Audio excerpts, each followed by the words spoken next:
All right, so I have an unboxing to do. This here. This one I saw. I've never seen. I think I've. Yeah, I'm thinking about it. I think I have seen these books. I've only seen issue 1 though. I didn't know there was an issue 2. I didn't know what it was at all. I just kind of saw it and glanced past it and never really looked at them again. Someone posted this on Facebook in one of the groups I'm in, and they had a lot more information on it. So once I saw what it was, I was very interested in getting these. And when I went to go look for issue 1, someone was selling multiples of issue 1 along with an issue 2. Now, apparently you can buy these. They're readily available, issue 1s. And he wrote, "These are great, thank you." So he was a fan of them. But apparently you could buy issue 1 in lots, like lots of like 10, 12. So there's plenty of copies of issue 1 for sale. But this is the only one I've seen that had issue 2 in it. He must be an actual seller because had everything wrapped in bubble wrap and tissue paper in a box. Everything was packed nice and tight. So, and they're bagged, so that's nice. Didn't expect them to be bagged. All right, so this is Sojourn number 1. And this is a newspaper style comic book that came out, I believe this is in the mid 70s. Might be early 70s. I got 2 copies of issue 1 and 1 copy of issue 2. And issue 2 looks more, I guess it's more like a magazine. Oh no, it's folded like a newspaper. So here's issue 2, and it's folded like a newspaper as well. So apparently this wasn't, I mean, and I don't see why it would be a popular way to read these. I guess they were trying something different back then with this, but this would annoy me too. Yeah, being folded in half like this and trying to read it like a newspaper instead of just making it like a magazine. They should have just made it like this. It probably would have caught on a lot better. But when I saw the people in this book, the creators that contribute to this book, I was really interested in it. So let's open this up and take one of them out so we can flip through it. So here's issue 1. This one's, it's not horrible shape. I mean, again, for what it is, this one's in worse shape. So we'll play with this one and we'll look see what's in it. Okay, so this is, yeah, this is weird. So essentially it opens up like that, and then you read it flat. So I can see where, yeah, this would be annoying. But what got me on this was the talent that was in here. Now apparently I think this was Joe Kubert that did this series. Let's see if there's anything on the inside that tells us anything about this book. No. So there's Joe Kubert's tour. And that light's gonna kill it, but yeah, there's Joe Kubert's tour.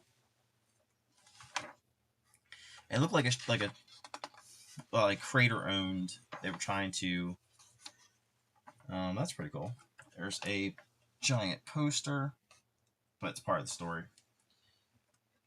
And then the next story, kind of Sergio Aragonés, doesn't really have a title to it that's on there that I would know what this is. Looks like on the front it says TC Mars by Sergio Aragonés. So kind of reminds you of like when DC did the Wednesday comics. It was like a one page thing. And I wonder if they got the idea for that from this. That poster was a full color poster by Steve Bissette. So the first story was tour by Joe Kubert. The poster was by Steve Bissette, and that Sergio Aragonés page was by was called TC Mars. And then this here is called The Smooth, and it's created and written by Mary Skrenis and art by Dick Giordano. I guess it's an alien, a space adventure. Kind of. The other weird thing about it is how this thing's set up. So instead of like being, it's like in parts. So instead of it being like one, like a newspaper, you open up, you read page 1, page 2. This is like sections that are together. Like this Smooth is like four or 5 pages.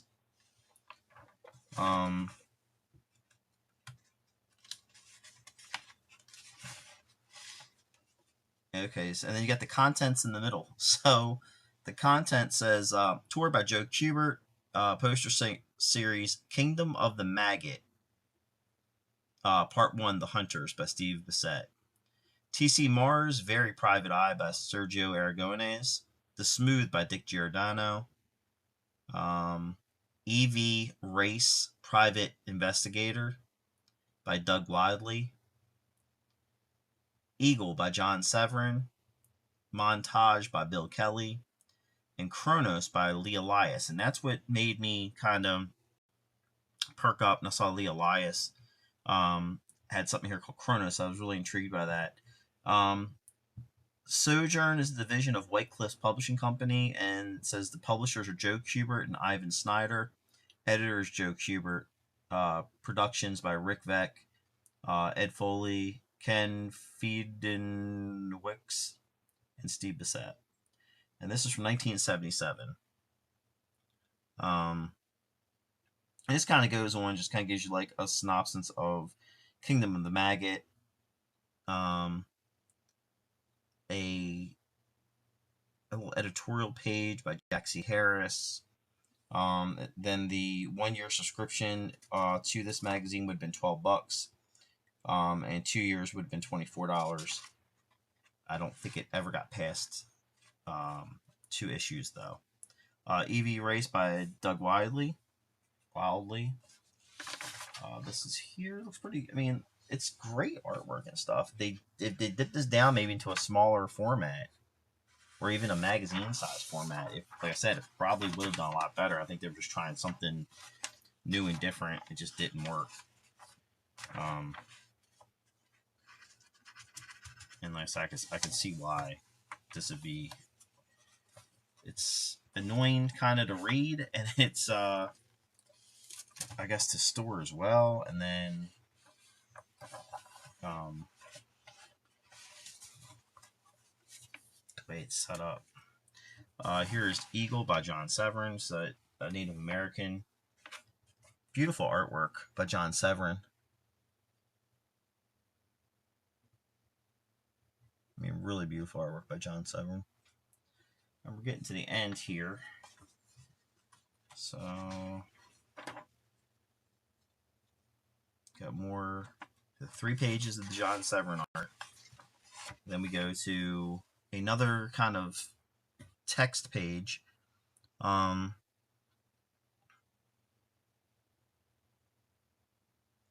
Montage by Bill Kelly.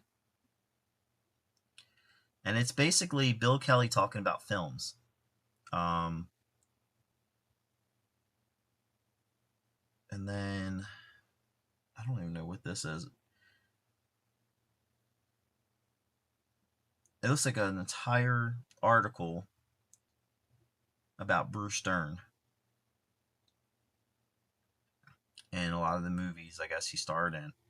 I mean, it's like 2 whole long pages of just text about Bruce Dern, an interview and such. And then we have the Chronos by Lee Elias.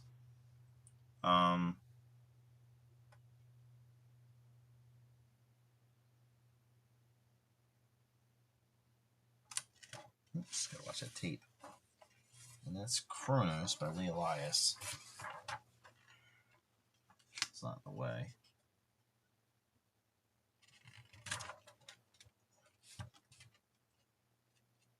Kind of looks like almost like a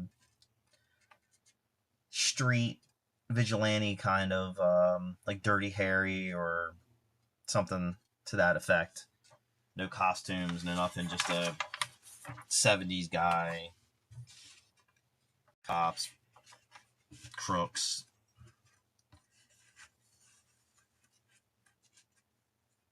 And then maybe a reporter. Sniper in the tree. Okay, so I don't know. Saying Sniper in the Trees. I mean, beautiful artwork by Lee Elias, though.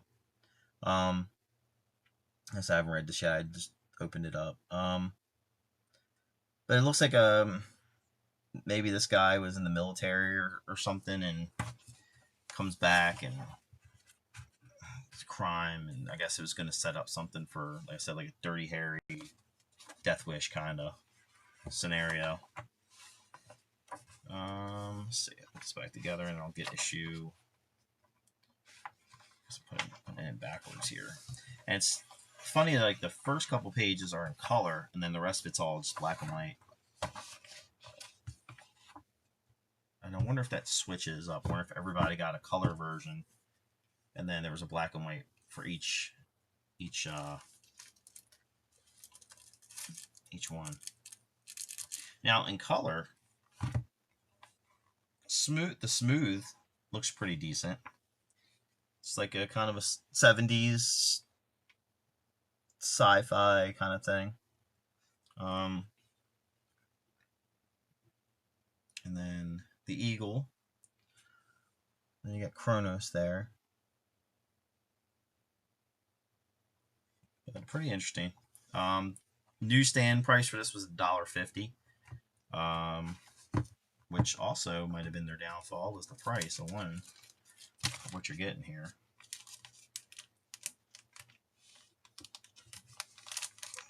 So what were comics, like 35 cents, I think, 77.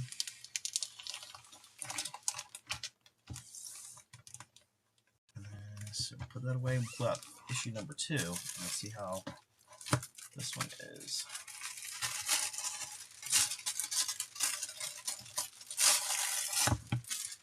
But they were pretty cheap for what they are. I think I paid like $30 for all 3 of these. This is a backing board. Yep, backing board. So I don't always have backing board in it. All right, so looks like same creators.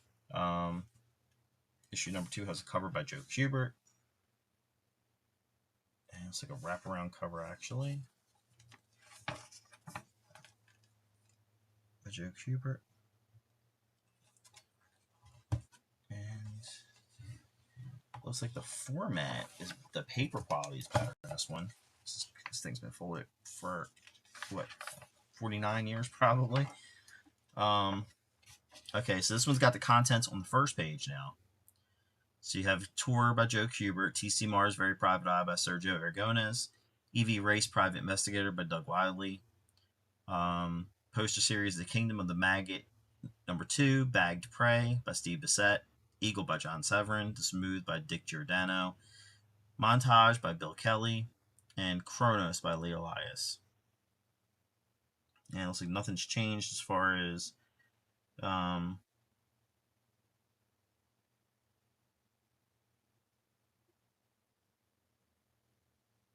like I said, I don't think it ever went past issue 2.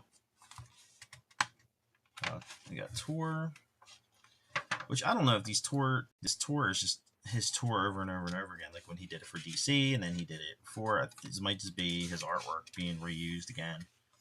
Now T.C. Mars is not in color, and this is actually set up like a like it should be. Like this is set up. Page 1 is the contents. You have Tour, its complete story, or its story, and then you have the Sergio Aragonés, and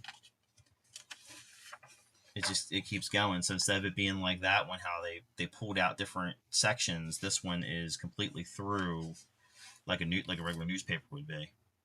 ER investigator is Eddie Race, investigator by Doug Wiley.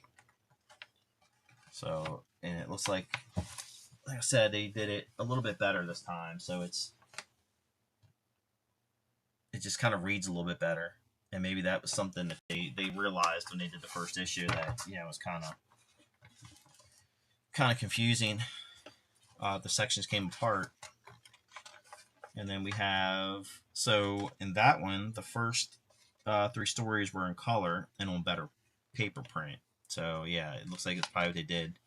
Now this captions from the inside by Jack C. Harris. This is a fully text article.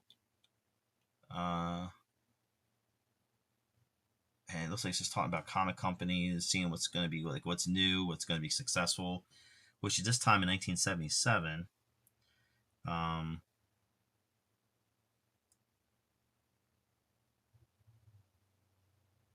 Talks about Comic Reader, Comic Media News, magazines about comics.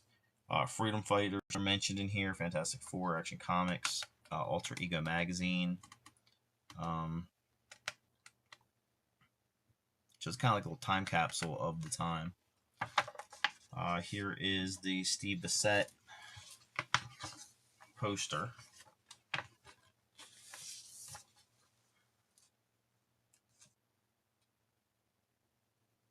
Oh, it's nice artwork and all.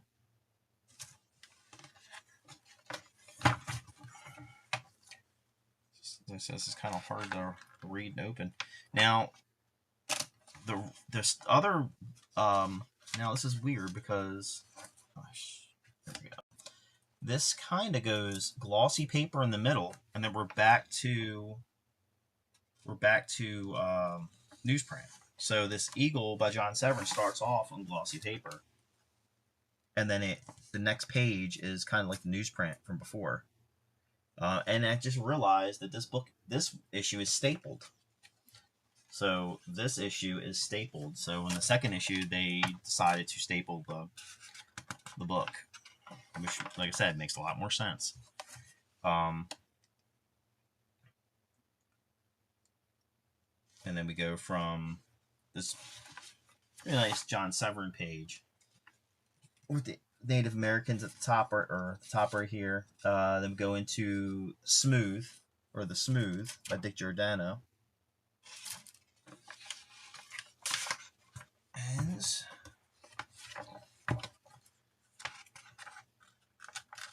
we got on that. It kind of reminds me a little bit of just a little bit.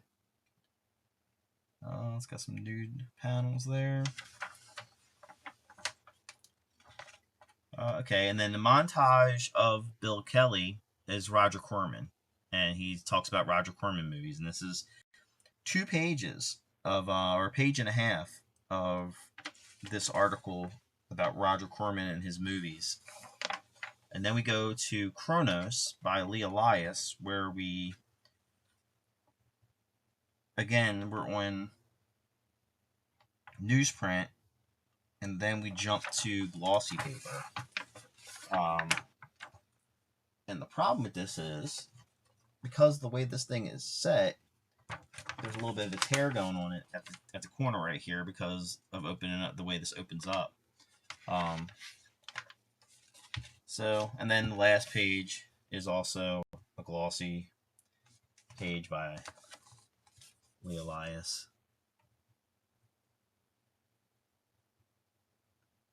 So yeah, it looks like he's dealing with flashbacks from work in there. And it kind of just, he's in the hospital. So God only knows what that story would have actually been about. Maybe it's him dealing with flashbacks from the war, and he eventually fights crime or becomes a detective, or who knows. But it's a flimsy bag. Interesting kind of experimental comic, I guess, from that time. I guess, like I said, I can see why it wasn't successful. and then it's kind of hardest to put away.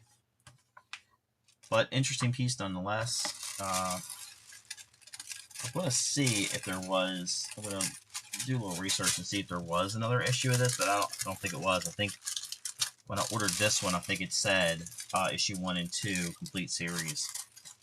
So kind of wondering if these ever got in anywhere else though, like any of these characters or stories were published anywhere else. Like a lot of times they might start off with this and then self-published or something when it didn't work out. Okay, this is open this up. Alright, so that's going to be it for now. I hope you enjoyed. I have one more unboxing to do, so stay tuned.